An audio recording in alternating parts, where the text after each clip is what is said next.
Tu es en train de me demander si on devient entrepreneur pour devenir riche? Combien de mois, d'années tu as dormi dans ton bureau? Moi, je sais pas, 10 ans. Le partage des tâches, c'était 0% Eric, 100% ta femme. Je faisais pas grand-chose. Je travaillais tout le temps. Et quand j'ai arrêté, j'étais opéré du cœur, j'ai eu quelques problèmes de santé. Et je me suis dit, je ne me relancerai plus jamais dans l'entrepreneuriat. Est-ce qu'ils ont appris à connaître leur père à ce moment-là? On casse le cul, on bosse, on crée tout ça et maintenant on va venir nous taxer sur quelque chose qu'on n'a même pas. Et je suis certain que tout ça va finir par un très joli contrôle fiscal. Bienvenue sur ma chaîne. Pour cette première vidéo, j'ai décidé de parler d'entrepreneuriat, mais plus particulièrement des sacrifices et du mindset de l'entrepreneur. Je suis en compagnie d'Éric Larchevêque, qui me fait l'honneur de me recevoir chez lui. Salut Eric. C'est le moment de te retourner, Eric. Bonjour. Merci beaucoup de m'accueillir. Très beau chat. On est ensemble pour une dizaine de minutes et pour parler d'entrepreneuriat, je vais te poser des questions qui sont pas forcément simples et qui sont un petit peu le revers de la médaille, la face un petit peu cachée de l'iceberg. Je vais commencer avec une première question, c'est qu'est-ce qui te motive à entreprendre? Ce qui me motive à entreprendre, c'est la volonté de créer, la volonté de vivre une aventure extraordinaire. Je ne suis jamais autant heureux que lorsque je lance un nouveau projet, que je vais mettre un nouveau produit sur le marché, que je vais voir les clients, les utilisateurs réagir à cela et on va être dans une dynamique, il y a plein de choses qui se passent. Là, en fait, j'ai l'impression de créer, j'ai l'impression d'être utile.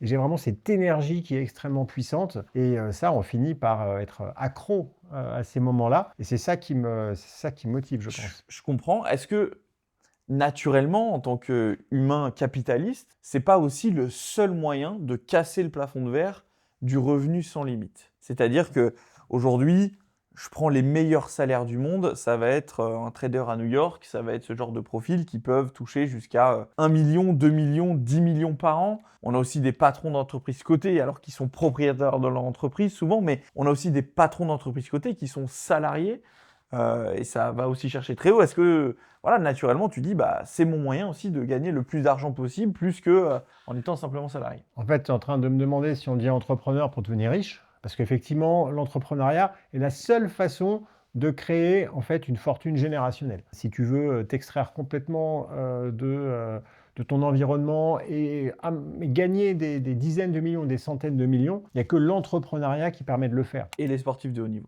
Et les sportifs de haut niveau, effectivement, mais l'entrepreneuriat va même encore plus loin, à part certains sportifs qui sont dans le top mondial, mais il y en a très peu. La réponse, c'est que bien sûr que la volonté de gagner de l'argent fait partie de l'équation, ce serait faux de le dire, mais c'est certainement pas le premier objectif. Quelqu'un qui veut entreprendre juste pour devenir riche, il n'y arrivera pas, il va abandonner au milieu parce que c'est trop dur, parce que justement il y a trop de sacrifices.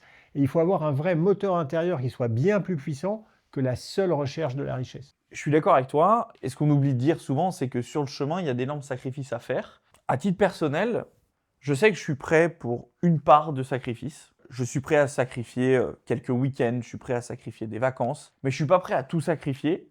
À titre perso, j'ai organisé ma vie avec beaucoup de télétravail, etc., proche de mes enfants pour pouvoir le faire. Je sais que toi, au début de ton aventure entrepreneuriale, tu as fait des sacrifices beaucoup plus importants que ça. Est-ce que tu peux revenir sur certains de ces sacrifices? Oui, alors en fait, quand j'ai commencé à entreprendre, ça a été binaire. C'est-à-dire, à partir du moment où j'ai eu mon projet, je m'y suis jeté corps et âme. Je ne faisais que ça, je me rappelle. Quel est le projet dont tu fais référence ici? C'était en 1996, j'ai créé ma première entreprise. C'est une entreprise qui faisait des sites internet. Alors ça a l'air tout bête comme ça, mais à l'époque, il y avait beaucoup de travail. C'était très technique, très technologique, parce qu'on n'avait pas tous les outils qu'on a aujourd'hui. Et je m'y suis lancé à corps perdu. Je gagnais juste un SMIC, donc pas beaucoup d'argent, alors que j'étais ingénieur quand même, et mes potes de promo qui partaient dans les grands groupes gagnaient beaucoup plus que moi. Donc en fait, je cherchais l'aventure, c'était pas forcément l'argent. Et je travaillais tout le temps, et pendant de nombreuses années. Et est-ce que c'est je travaillais le week-end, tout le temps, enfin c'était que ça. Ouais, Quoi. jour et nuit, 8h, 20h ou plus? Oui, je dormais, j'avais mon lit en fait sous mon bureau, mais j'étais content. C'est-à-dire que je me disais pas, ah c'est dur, je fais un sacrifice. Non, j'étais content d'être au bureau et je détestais les vendredis. Et ça a duré combien de temps? Combien de mois, d'années tu as dormi dans ton bureau? Ou sous ton bureau? Est-ce que tu sais le quantifier? Moi, je sais pas, 6 ans. 6 ans et après j'ai quitté Tu as la... dormi 6 ans? Alors, pas tous les soirs, faut pas déconner, Ok. mais je restais... En fait, j'étais au bureau tout le temps pendant 6 ans. Alors, c'est pas que je prenais pas de vacances, ça m'arrivait quand même d'aller en week-end, aller voir mes parents, faire quelque chose, mais... C'était en France, Paris? J'étais à Paris, oui, tout à fait. Et puis mes parents habitaient en province, à côté de Vierzon. Et j'allais donc les voir de temps en temps, évidemment, mais j'étais obsédé par mon entreprise et donc je ne faisais que ça. Mais ça me plaisait. Donc c'était une forme de sacrifice parce que j'avais pas d'amis, je ne sortais pas, je restais complètement focalisé là-dessus. Donc j'avais pas de vie sociale, mais j'étais content. Tu vois, j'étais dans une prison, mais c'était ma prison dont tu avais les clés. dont j'avais les clés, mais j'avais certainement pas envie d'en sortir. Et ensuite, il y a une partie de ta vie où tu as rencontré quelqu'un. Bon, ça, c'est bien plus tard. Mais effectivement, à un moment, j'ai fini par me marier et avoir des enfants. Parce que j'ai rencontré là une personne qui était complètement adaptée à la personne qui je suis. Et du reste, je lui ai expliqué que j'étais entrepreneur, que bah, j'avais des espèces de priorités et que pour moi, c'était important de pouvoir entreprendre, d'être tout le temps au bureau, de travailler, et qu'elle devait comprendre en fait bah, qu'elle épousait quelqu'un qui avait cette particularité. Et comment tu lui fais ce discours-là? Parce qu'effectivement, ça, pour le coup, je pense que je le partage avec toi. Je suis marié avec une femme qui aussi accepte ses sacrifices sans jamais me faire de reproches. Mhm. Mais bon, c'est pas tout le monde qui est comme ça, quoi. Mais bien sûr, c'est pour ça qu'il faut réussir à trouver une épouse ou un époux, hein, ça marche dans les deux sens, qui soit compréhensible par rapport à ça. Parce que ce qui est certain, c'est que si après avoir géré les difficultés de l'entrepreneuriat à la maison, on doit rentrer et subir un espèce d'enfer personnel parce qu'on n'a pas le temps d'emmener sa femme à dîner, parce que ceci, parce qu'on n'est pas présent, parce que on est toujours en fait focalisé sur bah, ces problèmes pro, bah, ça ne fonctionne pas. Et devoir bah, avoir un front domestique en plus du front business, bah, là c'est impossible. Donc moi j'ai eu cette chance d'avoir un véritable partenaire qui m'a toujours aidé, qui a toujours été derrière moi. Et c'est que comme ça que j'ai pu construire finalement une famille. Sinon ça aurait été catastrophique, ça n'aurait pas fonctionné. Et donc, le partage des tâches, c'était 0% Eric, 100% ta femme, ou est-ce que il y a eu quand même, Alors je tu me vois, suis... des tâches, les courses Alors, non, oui, c'était 100% ma femme. Alors, quand il y a eu des enfants, je pense quand même avoir fait ma part. J'ai essayé quand même d'être avec eux, etc. Mais effectivement, d'un point de vue domestique, je faisais pas grand-chose. C'est pas que je me mettais les pieds sous la table. S'il faut débarrasser la table, faire des trucs, je le faisais. Mais c'est vrai que ma femme devait affronter seule un petit peu tout. Alors, j'ai essayé de l'aider en mettant bah, par exemple des nounous, femmes de ménage, puisque bah, j'avais les moyens et de le elle, faire, mais est-ce qu'elle, elle avait des ambitions qu'elle a dû réfréner parce que ça aurait pas été possible, ou oui. est-ce qu'elle a pu quand même... Non, non, elle avait des ambitions, elle avait une carrière, elle voulait faire un certain nombre de choses. En fait, elle a décidé, elle a accepté en fait de les mettre de côté. Alors, peut-être plus pour s'occuper des enfants que pour toi. pour moi, voilà. Mais en tout cas, bon, c'était quand même lié parce que j'aurais pu aussi moi m'occuper des enfants et elle aurait peut-être pu faire sa carrière, faire ce qu'elle aimait. Mais elle avait vraiment envie d'être près des enfants, ça lui correspondait. Hein. C'était pas moi qui lui ai dit tu restes à la maison. C'était évidemment d'un commun accord.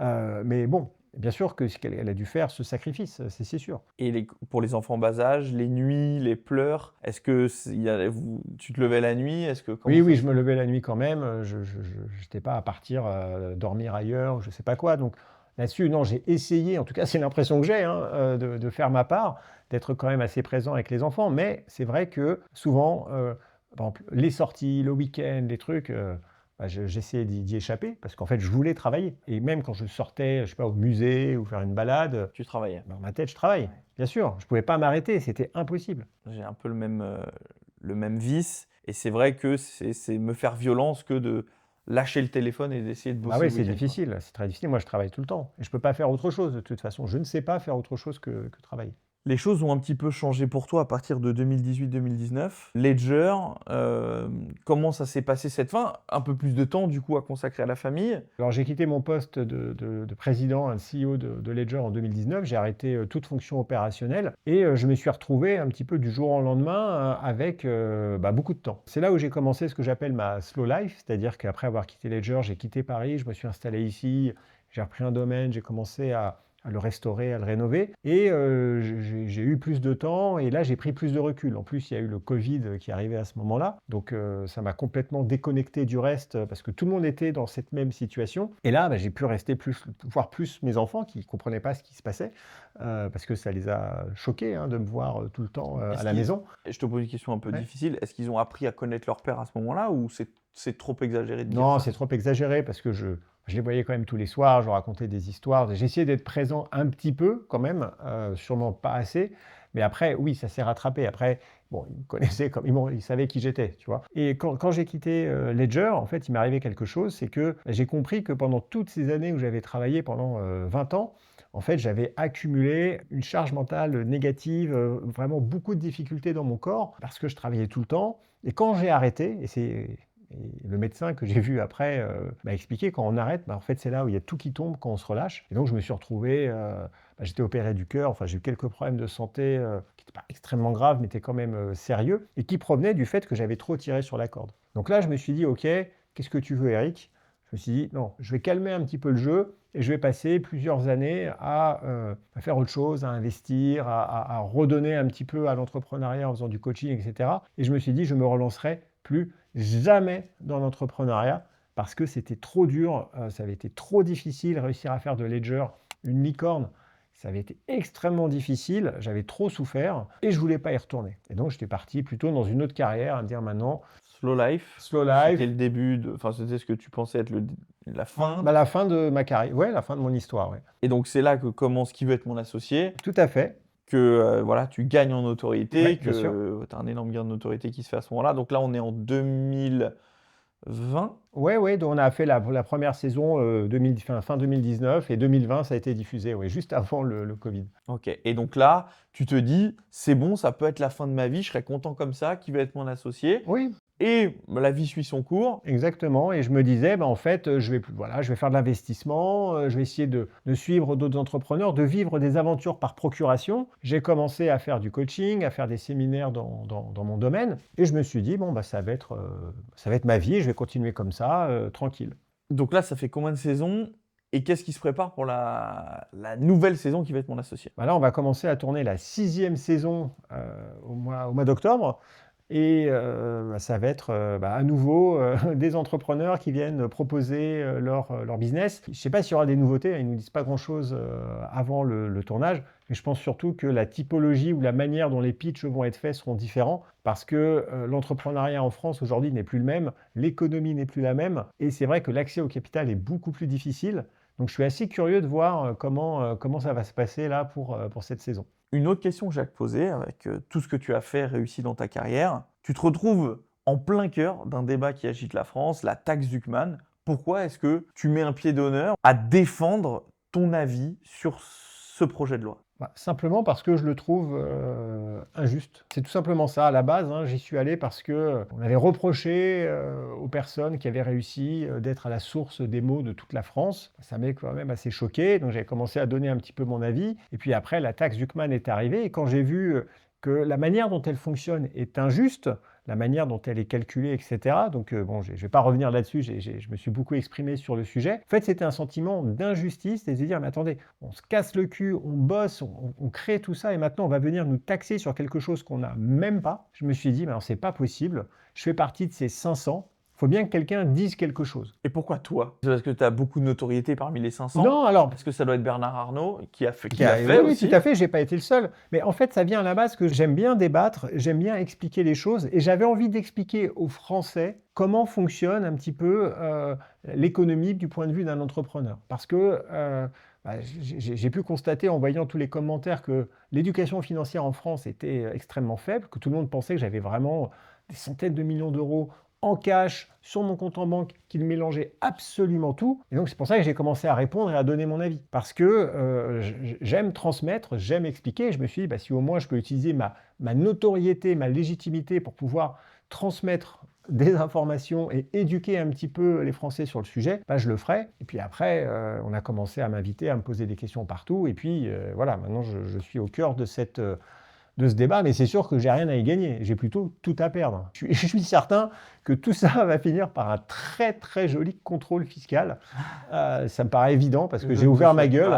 Oui, voilà, bon après, c'est pas un problème. Ce ne sera pas le premier. Ce ne sera pas le premier, c'est la vie, pas de souci, mais en fait, tout ce que j'ai à gagner dans cette histoire, c'est un contrôle fiscal. Oui, je comprends. Pour revenir sur la partie, sur tous les sacrifices que tu nous as exposés, et merci de l'avoir fait, effectivement, je me retrouve à titre personnel dans cette situation où si je n'avais pas la femme que j'ai, alors je serais soit célibataire, forcément, parce que personne d'autre voudrait de moi avec tout ce que je fais, la façon dont je vis. Mais ça, vous en avez discuté avant ou elle l'a découvert a posteriori? Ah bah non, parce que nous, on était étudiants quand on s'est rencontrés. Ah, vous connaissez depuis longtemps, d'accord. Ah ouais, on se connaît depuis aujourd'hui, depuis 12 ans. Ok. Donc on était étudiants, on a été salariés ensemble, et puis voilà, elle m'a absolument poussé lorsque j'ai dit que je voulais tenter quelque chose et quitter mon job. La difficulté supplémentaire qu'on a eue, c'est vrai que je partais pas de rien pour essayer de gagner tout. Moi, je gagnais 15 000 francs suisses à peu près par mois, et j'ai décidé de repartir complètement à zéro pour entreprendre. Et donc Et ça, elle l'a accepté? Elle t'a poussé même? eh ben, elle a toujours été derrière moi, ouais, D'accord.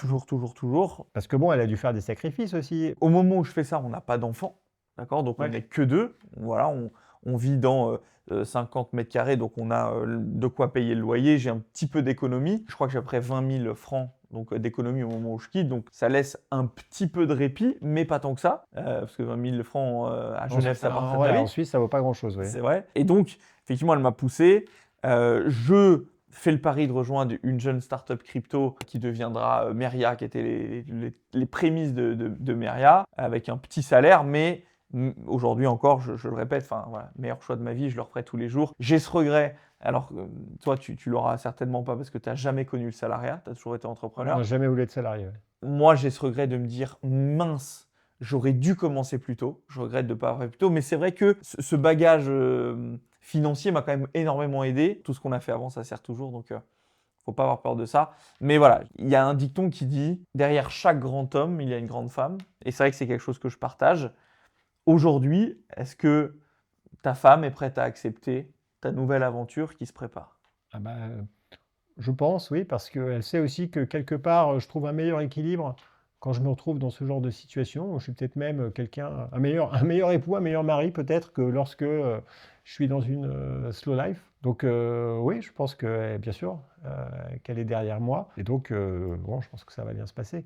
Et sans trop nous en dire, dans quoi tu te relances? Là, je me relance dans un nouveau projet où ça va être ma dernière danse, où je vais tout remettre en jeu pour essayer de créer quelque chose de très ambitieux. Et je crois savoir que je vais même le faire avec toi. Ouais. Mais pour l'instant, on ne peut pas en dire plus. Ce sera pour bientôt. Merci beaucoup Eric d'avoir été avec moi pour ma première vidéo. Sur cette chaîne, on parlera d'investissement, on parlera d'argent et d'entrepreneuriat, parfois seul, parfois avec des invités de marque comme Eric. C'est terriblement difficile de lancer une chaîne YouTube. Alors si la vidéo vous a plu, n'hésitez pas à liker et à vous abonner. Et moi je vous dis à très bientôt.